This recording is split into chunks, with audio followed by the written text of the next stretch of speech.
Good morning and welcome back. Thank you for joining me. I'm going to share with you two jokes. And after I've told you these two jokes, you will then realise the big reason why I'm going to stick to my day job. Okay? First joke you could share with your children, and the second joke you may be, well, you could also share with your children, you could maybe adapt it, but I'll leave that to you to figure that bit out. Okay, first joke is about a rabbit.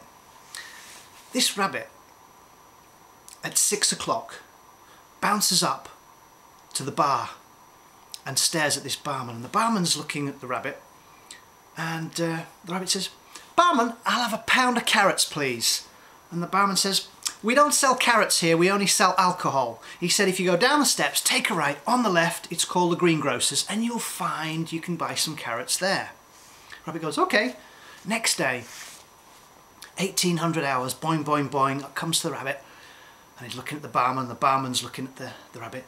The rabbit says, "Barman, I'll have a pound of carrots, please." He said, "You stupid rabbit, I've told you before, we don't sell vegetables. Down the steps, take a right, on the left, the greengrocer's. Just go away." So the rabbit's like, "Okay," boing, boing, boing, down goes the rabbit. Next day, 6 p.m, bar doors open, boing, boing, boing, up comes the rabbit. Rabbit's staring at the barman. The barman's got this real disdainful countenance, staring at the rabbit, just waiting for it. And the rabbit says, "Barman, can I please have a pound of carrots?" He says, "Right, you stupid rabbit," he said, "get out of here." He said, "If you come in here again," he said, "I'm going to string you up. Piss off." So the rabbit's like, "Whoa," and he goes, boing, boing, boing, out it goes, with its tail between its legs.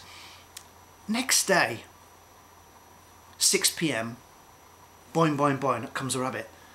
And the rabbit, same barman's working there. And he gives this real aggressive, pugnacious look at the rabbit, and the rabbit's there quaking in its boots. "Oh dear." He says, "Barman," the barman's waiting for it. He said, "Do you sell any string?" And the barman goes, "No." He said, "Okay, then you still have a pound of carrots then, please." Bum, bum, drum roll. Hopefully you got that one. Second joke. Now, I was told this years ago. Not many jokes do I remember, but these two I do. It's about two dwarves that go to a whorehouse. And they've never done anything like this before. And they walk through the entrance, and they say to the reception lady, "Can we have two separate rooms, please?" And the reception said, "No problem, would you just like to follow me, please?" So these two dwarves, a bit sheepishly, follow this reception lady. First dwarf goes to the first room on the left, and the second dwarf, the second room on the left. Anyway, the first dwarf, he's a little bit anxious, but he's thinking, "Well, you know, I'm just going to go for it." And he starts taking his clothes off, and he could hear his mate next door going, "Up, 1, 2, 3, up, 1, 2, 3. He says, "Holy crap, he's already got started." So anyway, he climbs onto his bed, and he's naked, and he's waiting for it. A few minutes later, there's this knock at the door. "Come in!" And in comes this incredibly stunning, beautiful woman. I mean, he's just like, he almost like to roll his tongue in.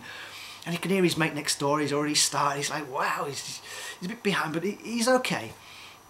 And this woman does this real erotic dance, you know, femininity's about motion.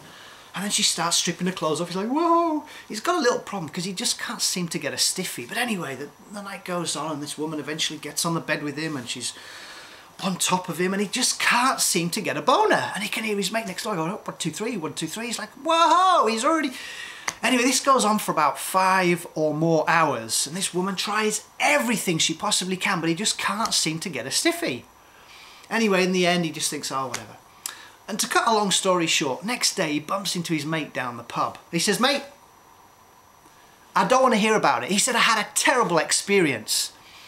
He said, "It wasn't half as bad as my night." He said, no, trust me, mate, this was just diabolical." He said, "The worst possible, and I think I paid for this." He said, "Well, come on, tell me about it." He said, "After I left you," he said, "I took my clothes off." He said, "I climbed onto my bed." He said, "There you go." In fact, he said, no. He said, "I waited, and then came this incredibly stunning woman." He said, "You're absolutely gorgeous." He said, "What are you?" He said, "You're there." He said, "You made it." He said, "No." He said, "Wait for it." He said, "She did this real an incredible erotic dance around me. He said, strips off her clothes, and she was actually towering on top of me on the bed. He said, there you go. He said, I had a far better night. He said, mate, he said, I couldn't get a boner. He said, I just couldn't make it rise to the occasion. He said, my friend, he said, I couldn't even make it on the bed. Drum roll. Okay, I'll stick to my day job. Hopefully you found some humour in that. Have yourself a fantastic day. Here's my challenge to you. Find something funny in your day. Anything. Just direct this and find something funny. And if you can find something funny, find something else funny. And just focus on anything and everything that you can focus on today that you are going to laugh at or find humour in. And tell me, how do you think you feel? Enjoy. My love to you all. Bye for now.